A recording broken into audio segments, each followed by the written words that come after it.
quando eu falo de questão ambiental, gente, a gente pensa em mudar variáveis no ambiente, mas também a gente tem que pensar em como o indivíduo interage com essas variáveis ambientais. E aí eu estou tentando buscar o quê? A mudança da relação que o comportamento tem com o ambiente. Porque muitas das vezes não é possível mudar o ambiente dele. Onde ele mora, com quem ele se relaciona, o ciclo social, o ciclo familiar. Embora você possa mudar o padrão alimentar. Só que ainda constitui o quê? As constantes interações que favorecem determinados comportamentos relacionados ao consumo excessivo de calorias. Perfeito? Tranquilo? Vocês já viram aquele programa Biggest Loser, né? Houve uma mudança radical dentro do contexto desses pacientes, com os quais conseguiram perder de 180, 190 quilos, 200 quilos, perderam 80 quilos, 90 quilos, alguns perderam até 100 quilos. O que aconteceu depois de alguns anos do estudo? Houve um reganho parcial, o que já é um resultado positivo, mas muitos deles ganharam o quê? Todo o peso. Se houve um reganho parcial, gente, se ele perdeu 100 quilos e reganhou 40, 50, ok, a gente tenta trabalhar com reganhos mais razoáveis. Mas perceba que na hora que mudou o contexto que envolvia o aspecto motivacional dentro de um programa, já começou-se a restabelecer os padrões anteriores. Por quê? O ambiente e por quê?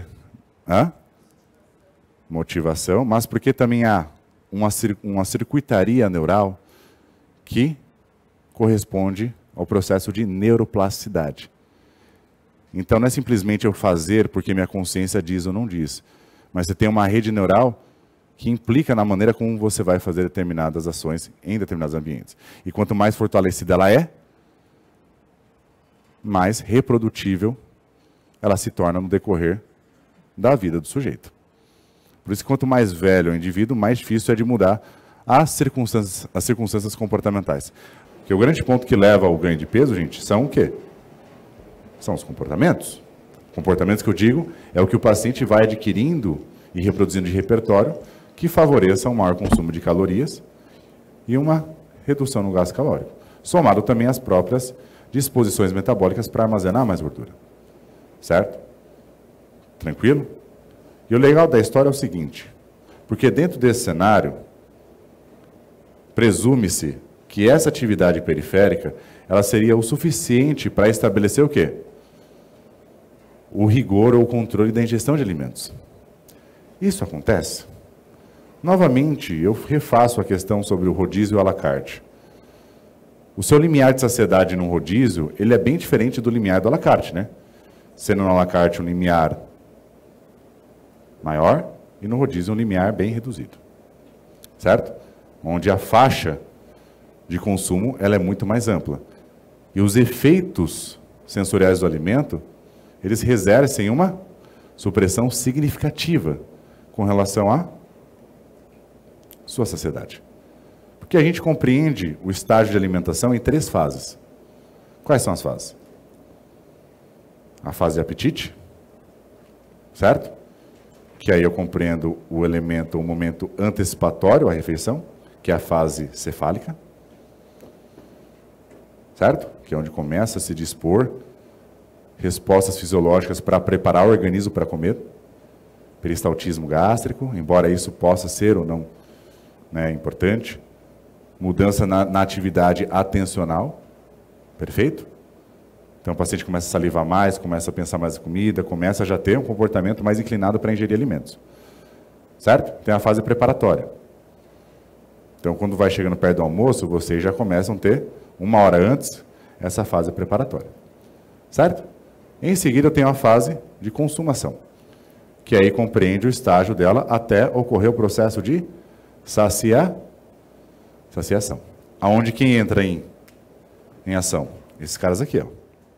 Enquanto essa fase preparatória, esse cara aqui atuando. Certo? E a fase do apetite, e a fase da saciedade, perdão. Que é a fase que corresponde ao intervalo entre uma refeição e outra, na qual há uma redução da expressão do apetite. Ausência ou redução do interesse ou da inclinação em comer. Certo? Só que isso a gente baseia-se de forma mais didática, com base nos horários.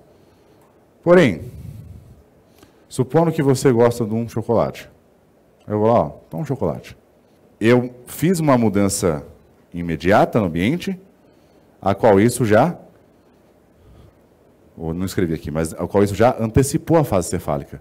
Então ela já dispôs de uma resposta preparatória, porque surgiu uma sugestão ambiental. Certo? E sabe o que essa fase cefálica faz também? Assim como os estímulos alimentares, eles aumentam esse cara aqui, ó, a GRP. Então, você tem um estímulo alimentar e sensorial, a qual envia informações para o hipotálamo e sinaliza um estímulo que ele é interessante, saliente, um estímulo que representa algum grau de recompensa, certo? Algum resultado agradável. Então, eu tenho esse cara que se dispõe na sua expressão e esse cara que já aumentando o interesse, o engajamento do organismo para consumir o alimento ou para realizar a refeição, certo? Só que a questão da coisa é que esse cara aqui, quando aumentado, qual que é a função dele? Aumentar a GRP. Faz o quê?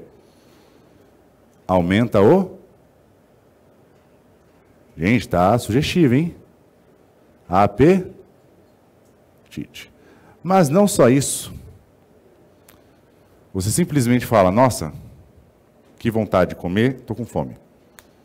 Livre de qualquer pano de fundo emocional? Não, né? Porque esse cara, ele colabora com um outro tipo de sensação. E qual que é essa sensação? Sensação de afeto que corresponde a uma valência negativa. Então, sabe aquele momento que você vê um alimento que você gosta e gera aquela ânsia por um desejo que te dá aquela sensação de desconforto? Que é o caso clássico do paciente que fala para você que não vive sem doce, que come doce por ansiedade? Porque a manifestação desse fenômeno faz com que o indivíduo tenha uma resposta emocional negativa. O que é isso? Desconfortável. Porque é através do desconforto que eu mobilizo para a ação. E o resultado disso é a supressão desse cara aqui. Quanto mais o seu efeito de supressão, qual que é o resultado? Maior o grau de relevância que aquele estímulo adquire, certo? Tranquilo? Por isso que, aí eu vou mostrar o slide para vocês. Nesse caso em questão, já eu volto para cá, tá? Nesse caso em questão, quando a gente vê o AGRP e seu aspecto de valência negativa, correspondendo ao quê? A uma resposta que compreende a presença de algum alimento, você não somente aumenta o apetite, você também tem um desconforto associado a esse aumento do apetite. Certo? E ele acontece não somente baseado em estado de fome, mas qual estado também? Estados que correspondem relevância do estímulo por meio da palatabilidade e acessibilidade. É acessível, ou seja, está fácil a sua captação? Aí no nosso caso, como seres humanos, que aqui foi estudos em meninos, é acessível também financeiramente? Minha condição em questão, ela permite esse processo? Então é assim que o AGRP trabalha. Não é só quando você está privado de comida, quando você passa um período sem se alimentar. Privado no sentido, um intervalo entre uma refeição e outra. Atua 3, 4, 5 horas sem comer. Ele também aumenta. E aí isso pode potencializar o desconforto pelo tempo sem se alimentar. Mas também ele aumenta de que outra maneira? Quando esse estímulo ele é relevante, palatável, e quando também ele é acessível, tá? Em fácil acesso. E o ponto importante dele é que não é simplesmente eu comer para reduzi-lo. Qualquer alimento serve, qualquer situação serve, qualquer paixão me diverte. Não. Quem está com fome come qualquer coisa? Se tem mais opções de escolha, não. Principalmente porque a preferência nesse caso, nesses animais, era o quê? Alimentos que exerciam maior grau de supressão do AGRP. Só que quando eles mudavam a dieta de hiperpalatável e altamente variável para uma dieta mais monótona e nutritiva, com baixa palatabilidade, o que acontecia? Eles comiam a mesma quantidade calórica. Só que o que acontecia? Os níveis de AGRP era reduzido em menor proporção. Então o desconforto prevalecia mesmo comendo nas mesma quantidade calórica. Porque não é somente a quantidade de caloria ingerida. É também o quê? Todo contexto sensorial e as propriedades nutricionais e sensoriais que aquele alimento oferece. Tá?